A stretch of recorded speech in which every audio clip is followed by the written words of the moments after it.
going on, after having consolidated their hold on Lagos, next thing was to build the Badagry Canal, which right now is at the bottom. From Badagry Canal, which you can see up there, was a major channel of water that links Cowrie Creek to the Lagos Lagoon.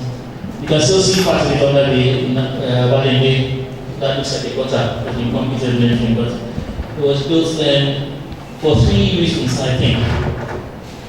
One was to separate Ikoyi, because this became Ikoyi Island. To cut off Ikoyi from the rest of Lagos. And then they had a little bridge here. And notice that they had moved the Hausa barracks to Obalende, just on the other side of the canal. And a little bridge was there. So everybody coming into Ikoyi, first of all, faced the Hausa barracks. This Hausa barracks eventually evolved to become the land barracks.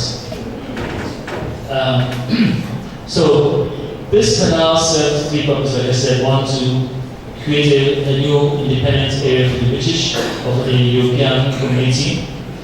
It also served as a means of draining the swamps all around the area.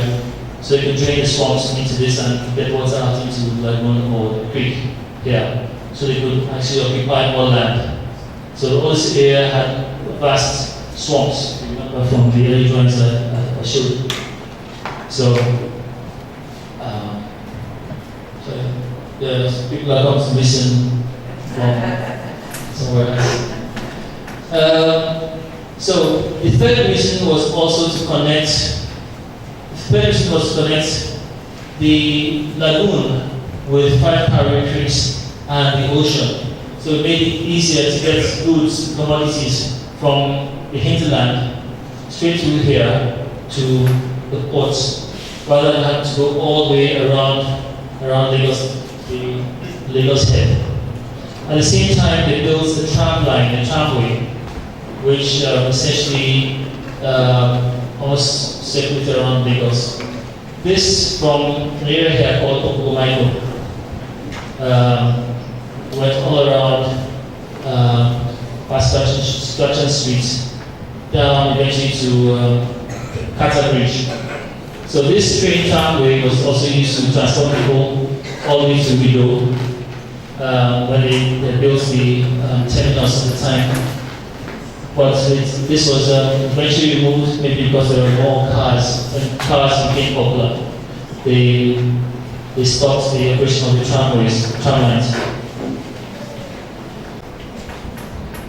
Okay, this was 1911 map of Lagos, and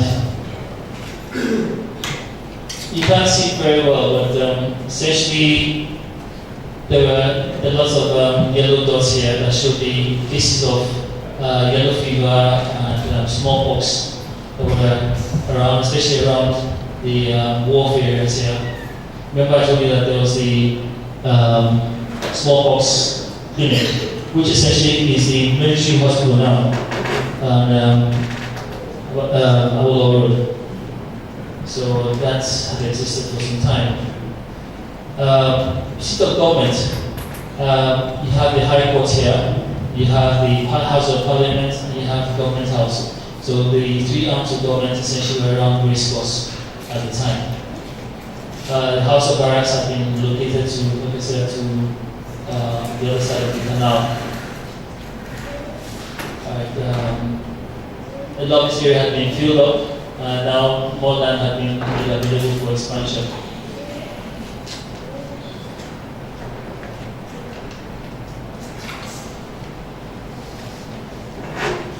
Sorry, disregard the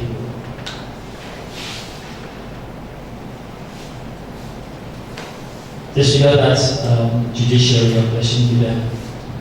But this is a marina. Then this is where all the merchant shops, merchants' offices along the marina at the time. There you can see the government house and the High Court building. the old post office building.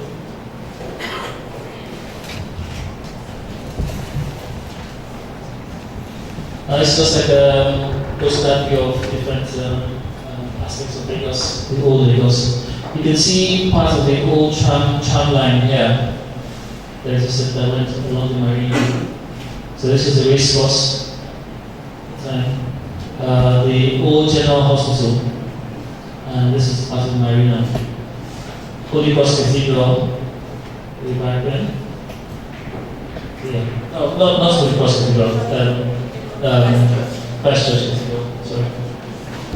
So this was along the marina.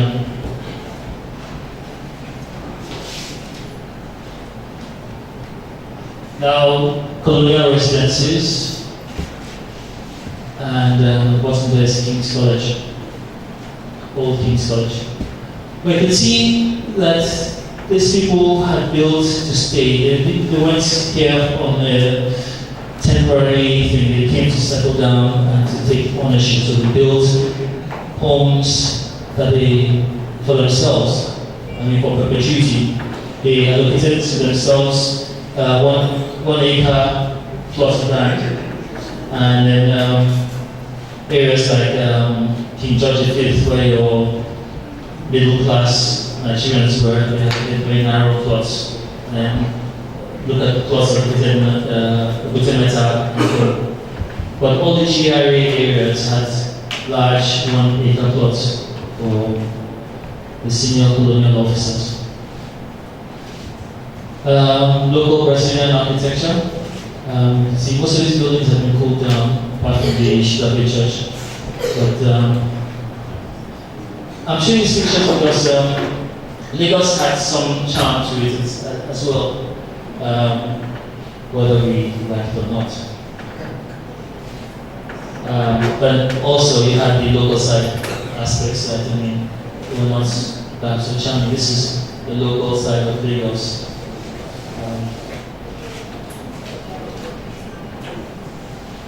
Now, when we look at the planning of the city, now I'm looking at Ikoyi. When the colonial government started developing Ikoyi area, remember I said the Canal had been established as a moat, and it was the line that separated the local, the native area from the European area. The moats separated everybody, but now the bridges, this is the Bushiri Road going to Ikoyi Road, so that there's access to that point. So expansion was geared towards the European side, expanding into this area. The moat kept everybody here out of the new development. And so Ikoyi, the development, and all those points, I pointed at police stations. Every single government reservation thereafter was designed to keep out natives. And you can imagine, if you look around you, every single GRA or government reservation area, all over the country, all over Nigeria, entry into the GRA, you find police stations.